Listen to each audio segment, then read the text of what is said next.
Hello students, welcome to online study program of Carmel School. Now we are going to study the ninth chapter of SST, Fundamental Rights, Fundamental Duties and Directive Principle of State Policy. Listen carefully. Introduction. In the previous chapter we have studied Indian Constitution, preamble and important pillars as well as the specific characteristics. In this chapter we will study about other important characteristics of Constitution, that is fundamental rights, fundamental duties and directive principle of state policy. तो last chapter में हम लोगों ने जो Indian constitution है उसका preamble देखा था और उसके कुछ ऐसे इम्पॉर्टेंट पिलर्स हम लोगों ने देखे थे. अब इस चैप्टर में हम लोग उस कॉन्स्टिट्यूशन में हम लोगों को कुछ राइट्स एंड ड्यूटीज दी हुई है and directive principle of state policy हम लोग देखेंगे. First, human rights. Human rights are those rights which not only give a person his or her basic existence, but also overall development in which a society helps to construct an environment which enable him or her to grow.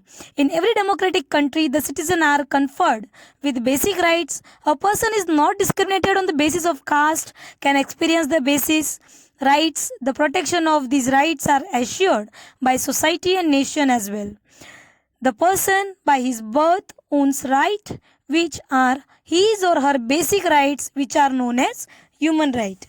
अब मानव का जो अस्तित्व है उसके व्यक्तित्व के सर्वांगीण विकास के लिए, उसकी डेवलपमेंट के लिए हमारी सामाजिक जो कंडीशन या परिस्थिति उसको निर्माण करना और हमेशा चलते आ रहे अत्यंत जो ज़रूरी है, इसमें सामान्य रूप से व्यक्ति का जो अधिकार, इसको कहते हैं फंडामेंटल राइट्स. अब प्रत्येक लोकतंत्रात्मक देशों में उनके नागरिकों को, सिटीजन्स को एक कुछ मौलिक अधिकार दिए हुए हैं.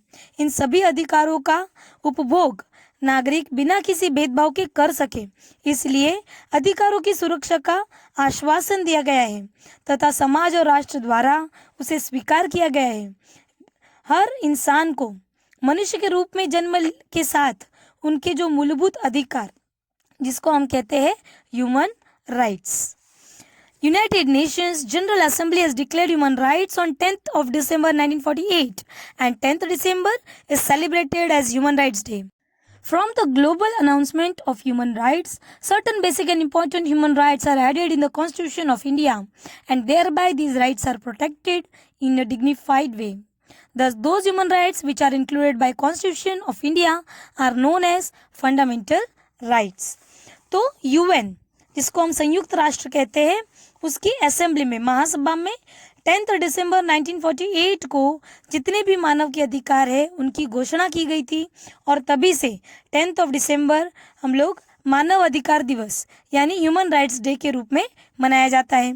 मानव अधिकारों के जब घोषणा की गई, उस पत्र को स्वीकार किए जाने के बाद बहुत से इम्पॉर्टेंट जो राइट्स है उनको अपने देश में स्वीकार किया गया. ऐसे अधिकारों को संविधान सभा ने संविधान में गौरवपूर्ण स्थान दिया हुआ है और उसकी सुरक्षा का आश्वासन भी दिया हुआ है. इस प्रकार जिन मानव अधिकारों को कानूनी सुरक्षा प्रदान कर उनका संविधान में समावेश किया गया, उन अधिकारों को फंडामेंटल राइट्स कहा जाता है. These human rights proclaim the human beings to live in a dignified way. For the existence of human being, the basic needs, food, cloth, shelter, education and health should be received in a dignified and respectable way. Democratic country allows its citizens to enjoy equal rights for multifaceted development. The state guarantees such a conducive environment wherein one has protection of fundamental rights, a true identifier of democratic system. अब इन मानव अधिकारों की जब घोषणा की गई थी तो उसका उद्देश्य लोगों के रूप में, मनुष्य के रूप में मानवीय गौरव को बनाए रखना, मतलब डिग्निटी उनको मिलनी चाहिए. मनुष्य के अस्तित्व को टिकाए रखने के लिए उसकी जो आवश्यकता है, जैसे रोटी, कपड़ा, मकान, शिक्षा और स्वास्थ्य, उसे डिग्निटी के साथ प्राप्त हो सके और वह सर्वांगीण विकास कर सके. इस तरह से राजनीतिक और सामाजिक वातावरण प्राप्त हो, इस राज्यों द्वारा स्वीकार कर उसकी सुरक्षा का आश्वासन दिया गया. इस प्रकार जो फंडामेंटल राइट्स है वो लोकतंत्रात्मक शासन व्यवस्था के आधारभूत पहचान है. Then fundamental rights. The nation's stability, protection of citizens' freedom, and democracy are protected through fundamental rights. Right to equality, right to freedom, right against exploitation, right to freedom of religion, cultural and educational rights, right to constitutional remedies. Then first right, right to equality. अब राष्ट्र की स्थिरता, व्यक्ति स्वातंत्र की सुरक्षा और तानाशाही, जो पहले ब्रिटिशर्स जब थे तब जो होती थी, उसके समक्ष रक्षण करने के लिए, उसको सुरक्षित करने के लिए मूलभूत जो अधिकार है, हमारे जो फंडामेंटल राइट्स है, उसके कुछ फंडामेंटल राइट्स कुछ दिए हुए हैं, मतलब उनके कुछ अधिकार दिए हुए हैं। तो उसमें समानता का अधिकार आ गया, स्वतंत्रता का अधिकार आ गया, राइट अगेंस्ट एक्सप्लॉयटेशन यानी शोषण के विरुद्ध लड़ने का अधिकार, धार्मिक स्वतंत्रता, सांस्कृतिक और शैक्षणिक अधिकार और संवैधानिक उपचारों का अधिकार। उसमें हम सबसे पहले देखेंगे समानता का अधिकार। Equality before law and equal protection of law are included in right to equality. This fundamental right is the major foundation of all other rights and privilege guaranteed to Indian citizens.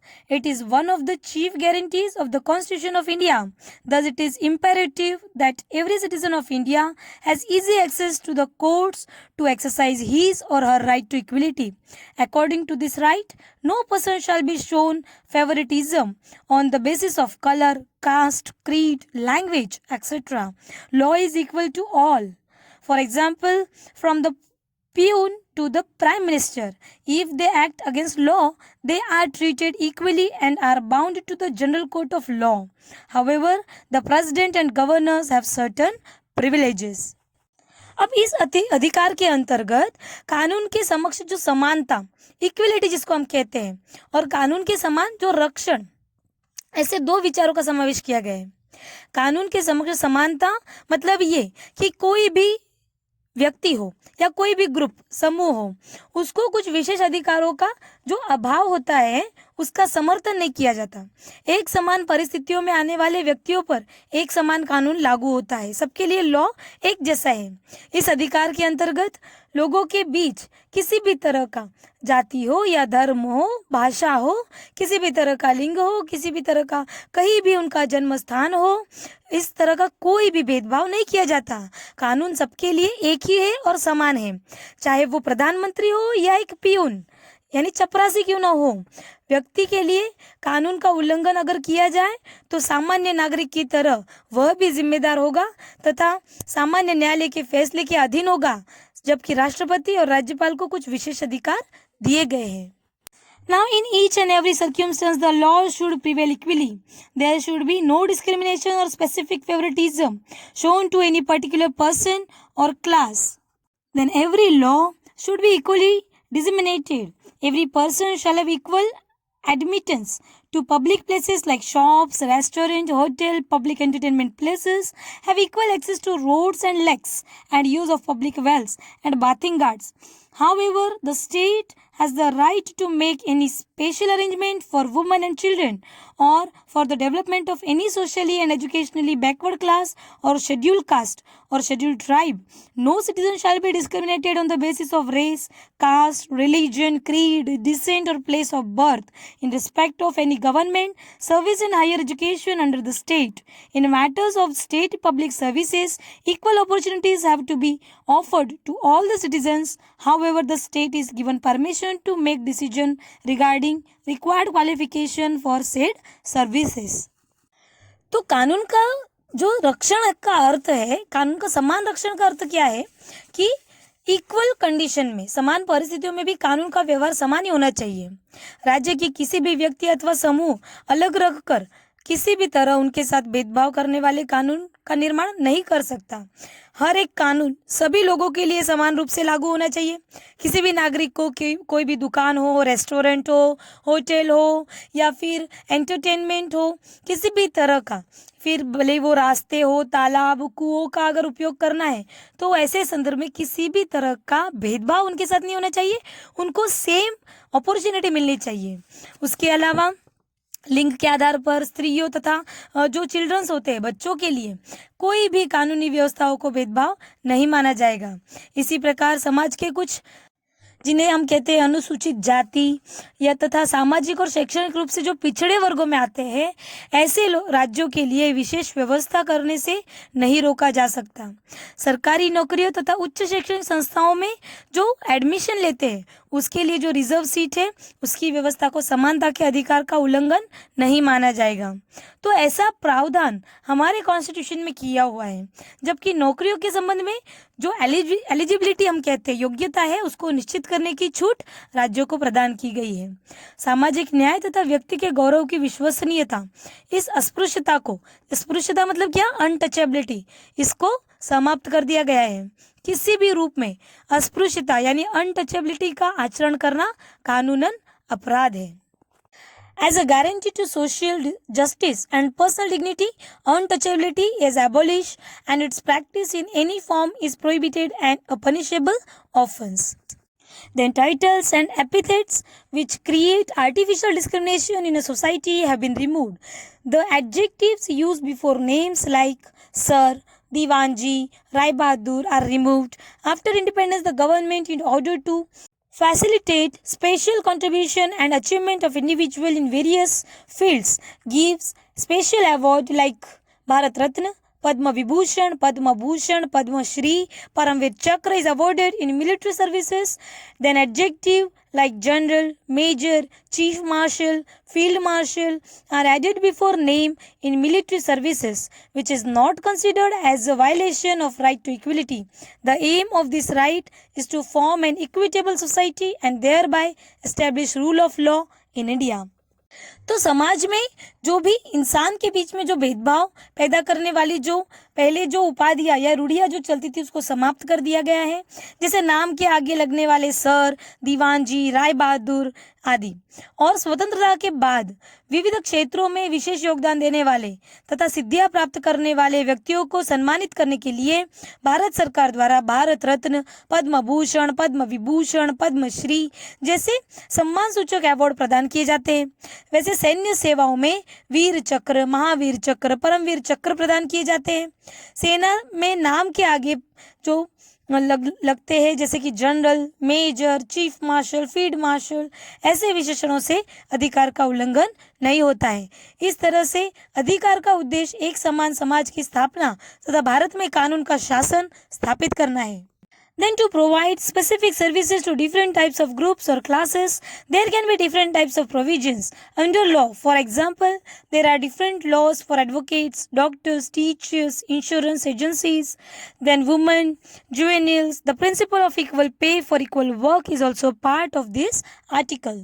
तो कुछ अलग समूह यानी groups के लिए उनकी अलग विशिष्ट सेवाओं के संदर्भ में अलग अलग कानूनी व्यवस्थाएं हो सकती है। जैसे कि वकीलों के लिए, डॉक्टरों के लिए, शिक्षकों के लिए, बीमा कंपनियां या फिर जो लेडीज स्त्रियां होती है उनके लिए अलग अलग कानून है। समान काम के लिए समान वेतन मिलना वो भी इस अनुच्छेद का एक भाग है। To freedom, the Constitution of India provides the citizen of India 6 types of freedom which are as under: freedom of speech and expression, to assemble peacefully without arms, then to form association or unions, to move freely throughout the territory of India, to reside and settle in any part of the territory of India, to practice any profession or to carry on any occupation, trade or business. अब स्वतंत्रता का अधिकार, संविधान द्वारा भारत के नागरिकों को 6 प्रकार के कुछ स्वतंत्रताएं प्रदान की है। जो फर्स्ट, वाणी और अभिव्यक्ति यानी अपने स्पीच को हम एक्सप्रेस कर सकते हैं। उसके अलावा शांतिपूर्ण और अहिंसक, किसी भी तरह की हिंसा के बिना हम एक साथ होकर असेंबली कर सकते हैं। संस्था अथवा संघ के गठन मतलब कोई भी ग्रुप हम बना सकते हैं, उसका फ्रीडम है। और भारत के किसी भी प्रदेश में, किसी भी रीजन में जाकर हम आज़ादी से घूम फिर सकते हैं। देन भारत के किसी भी प्रदेश के किसी भी भाग में रह सकते हैं और वहाँ का स्थायी निवास की हम लोगों को स्वतंत्रता है। कोई भी हम लोग ऑक्यूपेशन मतलब कोई भी धंधा, कोई भी व्यवसाय, कोई भी रोजगार और कोई भी व्यापार करने की हम लोगों को स्वतंत्रता है। These rights are of utmost importance for the overall development of personality and expression of Indian citizens. For harmonious working of democracy and a healthy lifestyle, any individual cannot exercise this freedom autonomously or irresponsibly. The state can control and limit this right to freedom if they go against the welfare, peace and security of the society. This has been clearly mentioned in the Constitution. It has been stated in the Constitution how the rights are exercised. तो भारतीय नागरिकों का जो व्यक्तित्व है उसको सर्वांगीण विकास और अभिव्यक्ति के लिए लोकतंत्र के व्यवस्थित संचालन मतलब इसको सिस्टमैटिकली चलाने के लिए व्यक्ति एक तो हेल्दी होना चाहिए, तंदुरुस्त होना चाहिए, स्वस्थ होना चाहिए, ऐसा वो जीवन जी सके, इसके लिए इन अधिकारों को विशेष महत्व दिया है। और कोई भी इंसान स्वतंत्रता का उपभोग निरंकुशता पूर्वक यानी अनलिमिटेडली असीमित रूप से नहीं कर सकता है। समाज के हित में और सार्वजनिक शांति और उसकी सुरक्षा को ध्यान में रखते हुए राज्य इन स्वतंत्रताओं पर उचित रोक लगा सकता है। तो कौन सी स्वतंत्रता किस मर्यादा में रहकर भोगनी है, कैसे उसका इस्तेमाल करना है, इसकी घोषणा संविधान में की गई है। Then Indian citizens have been given the freedom of speech and expression. This can be expressed either orally, verbally, or throughout gestures, but that does not provide for exercising these rights in unlimited and unrestrained manner. Certain necessary control and limitation have been stated in the Constitution. The state can put required control through law and order for maintaining the unity and integrity of India, safety of the state, for amicable relation with foreign nations, public management and public peace, compromise and safety, morality, discipline, contempt of court, defamation and provoking violence for crime. It is the authority of the judiciary whether these many limitations are appropriate or inappropriate. The purpose behind the freedom of press through which ideas and opinions put forth for public welfare has not been separately mentioned. It can be included in the right to expression. तो right to expression के अंतर्गत हम लोगों को कुछ ऐसी स्वतंत्रता प्रदान की गई है जो हम ओरली, वर्बली या रिटन अपने विचारों को लोगों के सामने एक्सप्रेस कर सकते हैं किसी भी वे में। और संविधान द्वारा इन स्वतंत्रताओं पर आवश्यक नियंत्रण या मर्यादाएं भी लगाई गई है, जिससे भारत की जो सार्वभौमिकता है, उसकी अखंडता है, राज्य की सुरक्षा है, विदेशी राज्यों के साथ जो हमारा फ्रेंडली रिलेशन है, सार्वजनिक शांति है, सुरक्षता है, या फिर न्यायालय का अगर हम तिरस्कार करते हैं, ये सारे मुद्दे इन सभी को ध्यान में रखकर स्वतंत्रता पर कानून द्वारा कुछ प्रतिबंध लगाए हुए हैं कि राज्य द्वारा लगाए गए ये जो प्रतिबंध है ये उचित है या नहीं, ये निश्चित करने की सत्ता मतलब जो भी राइट्स हम लोगों को दिए हुए हैं उसके अंडर हमारी कुछ लिमिटेशंस भी है।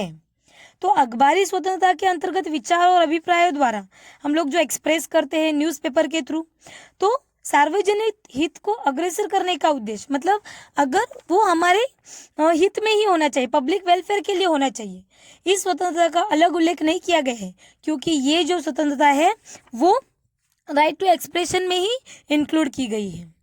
The latest amendment of 2009 in Constitution of India confers free and compulsory primary education for the children between 6 to 14 years. If a person is not convicted for a crime, then he cannot be sentenced to a punishment or more punishment than the one prescribed by the law, cannot be given the punishment more than once, cannot be given to the same convicted person. No individual can be deprived of his life and liberty except by the procedure of law. No one can be arrested without being told the ground for such arrest.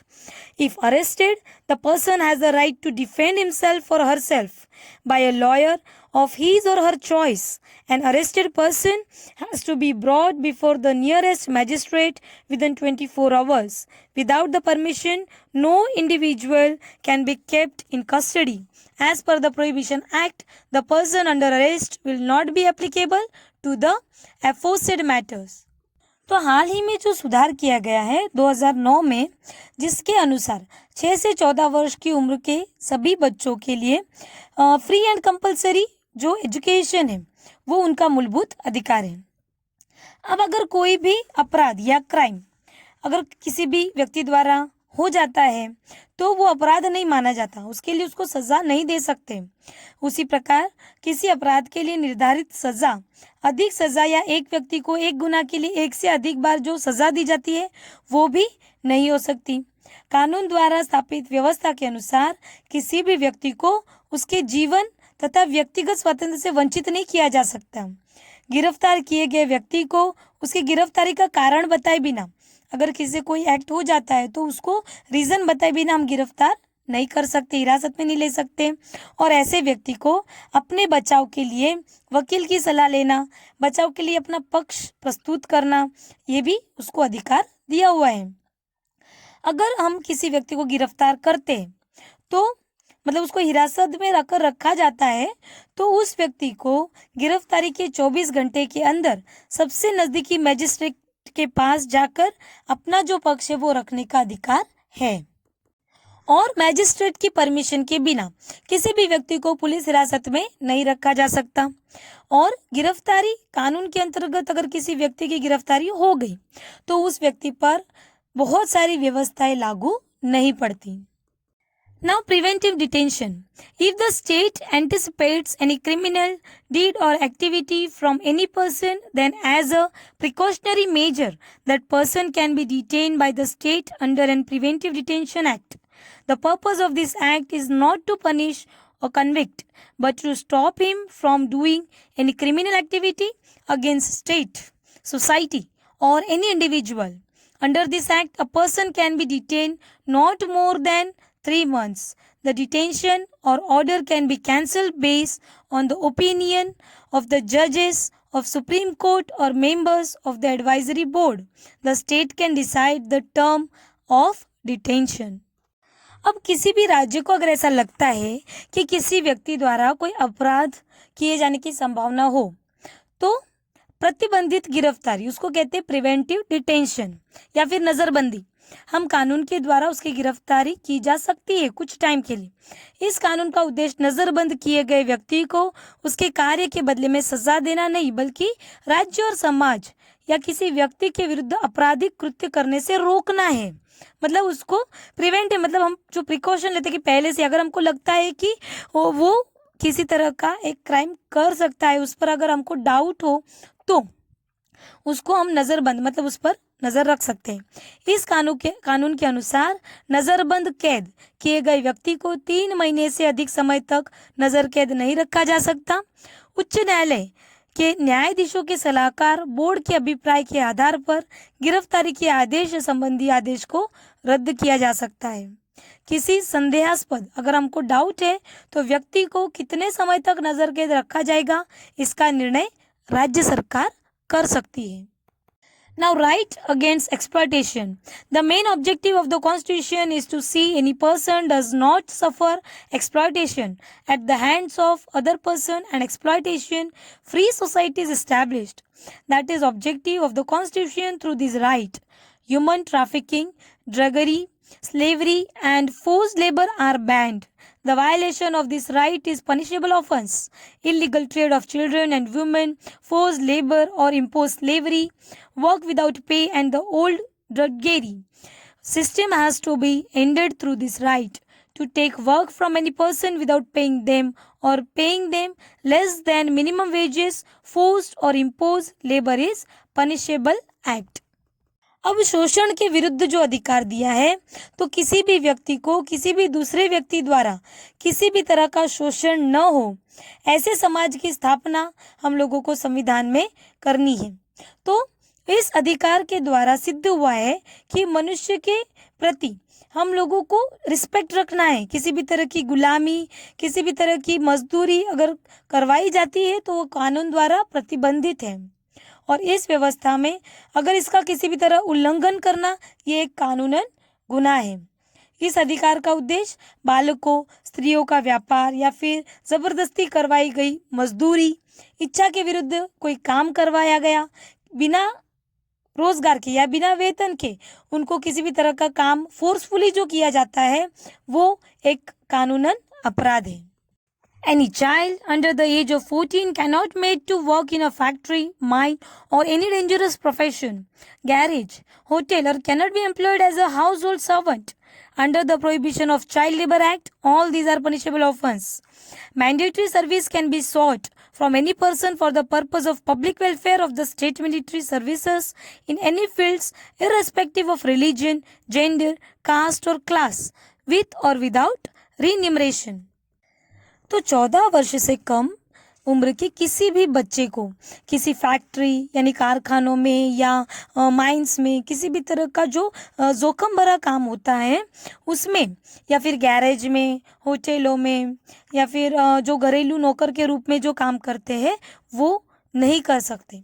बाल मजदूरी या फिर जिसको हम कहते हैं child labour, उस कानून के अंतर्गत इसे अपराध घोषित किया गया है। जबकि राज्य को सार्वजनिक उद्देश्यों की पूर्ति करने के लिए सैनिक सेवा या राष्ट्रीय कर्तव्यों, समाज सेवा के किसी भी क्षेत्र में धर्म, जात, भाषा, क्षेत्र आदि के भेदभाव के बिना अनिवार्य रूप से व्यक्ति के पास से सेवा लेने का अधिकार है। यह सेवा बिना वेतन अथवा सवेतन हो सकती है। Now, right to freedom of religion. Any citizen of India can follow any religion of choice, can promote any propagate the same is mentioned in the provision of the Constitution of India. But this right is to be enjoyed within permissible limits so that it does not affect the freedom of public administration, morality and health of the society. The religious gathering, offering or prayers are not included in this. अब धार्मिक स्वतंत्रता का जो अधिकार है भारत के प्रत्येक नागरिक को उसकी इच्छा के अनुसार मनपसंद धर्म को वो स्वीकार कर सकता है, उसका पालन कर सकता है, धर्म का प्रचार कर सकता है, और ये सभी संविधान में दिया गया है। ये स्वतंत्रताएं, इनकी कुछ लिमिट्स है। सार्वजनिक व्यवस्था, नीतिमत्ता तथा स्वास्थ्य में बाधक न बने और इसलिए कुछ आवश्यक नियंत्रणों के अधीन रहकर इन धार्मिक स्वतंत्रताओं का उपभोग करना जरूरी है। धार्मिक कर्मकांड या फिर प्रेयर, प्रार्थना जिसको हम कहते हैं, पूजा करवाना आदि स्वतंत्रताओं का इसमें समावेश होता है। The state of India does not have any religion of its own, or the Indian state is not run as per the principles of any religion or sect. The state cannot interfere in the religious matters or religious beliefs of any groups. The religious groups have been given the freedom to establish any religion organization and can manage and administer them for religious or philanthropic aims. The state cannot use the funds collected through public taxes or public fund for the benefit and development of any specific religion and sect. The educational institution running on government grant cannot impart religious education or compel the student to participate in any religious education or attend any religious meet. अब भारत में राज्य का अपना कोई धर्म नहीं है तथा भारत के किसी भी धार्मिक सिद्धांतों या मान्यताओं के आधार पर नहीं चलता।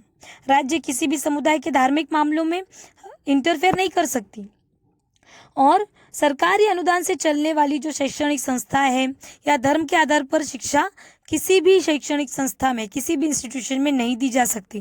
धार्मिक शिविरों और धार्मिक उपासना में उपस्थित रहने के लिए किसी को भी बाध्य नहीं किया जा सकता।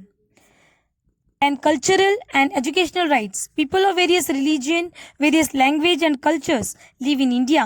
The people of India have a right to preserve their language, script, cultural identity and ethnicity. And any educational institution which rely on the government grant cannot deny admission on the grounds of religion, caste, creed, language or any other reason. अब सांस्कृतिक तथा शैक्षणिक अधिकार। भारत में विविध धर्मों, विविध संस्कृतियों तथा विविध भाषाओं बोलने वाले लोग निवास करते हैं। भारत के अलग अलग प्रदेशों में रहने वाले लोगों को अपनी विशिष्ट भाषा, उनकी संस्कृति और उनके आधार पर रचित वर्ग समूहों को सुरक्षित रखने का अधिकार प्रदान किया गया है। राज्य की सहायता से चलने वाली शैक्षणिक संस्थाओं में धर्म, जाति, भाषा, लिंग, जन्मस्थान आदि कारणों से किसी भी नागरिक को प्रवेश देने से, मतलब एडमिशन देने से इनकार नहीं किया जा सकता। If any individual appeals to vote on the ground of religion, caste or language, then it is considered as a malpractice as per Act 123. Any of the state can frame a law and provide the right to its citizen to form and manage any of the educational institute based on cultural or linguistic minority. The state shall not discriminate in giving educational grants or educational scholarship from the state fund to any of the linguistic or religious minority institution. If the state desires to take over or confiscate the property of minority institutions, then it can do so only after giving proper returns. In this way, important provisions in context of education institution have been made in the Constitution. तो अगर कोई उम्मीदवार चुनाव में धर्म, भाषा या जाति के आधार पर वोट देने की अपील करता है तो लोक प्रतिनिधित्व कानून की धारा के अंतर्गत उसको दोषित माना जाएगा। कोई भी राज्य कानून का निर्माण करके नागरिकों या उनके किसी भी पार्ट पर, किसी भी संस्कृति या भाषा के आधार पर या फिर माइनॉरिटीज जो है उनको अपनी पसंद के अनुसार शैक्षणिक संस्थाओं की स्थापना तथा उसके व्यवस्थापन का अधिकार दिया हुआ है। और माइनॉरिटीज जो क्लास है उनकी जो संस्था है उनकी संपत्ति का अनिवार्य संपादन बिना किसी मुआवजे के और इनकी संपत्तियों का अधिग्रहण नहीं कर सकता। इस तरह से जो माइनॉरिटी क्लास है उनके शैक्षणिक संस्थाओं के संदर्भ में संविधान में कुछ इम्पोर्टेंट व्यवस्थाएं की हुई है। Okay, thank you.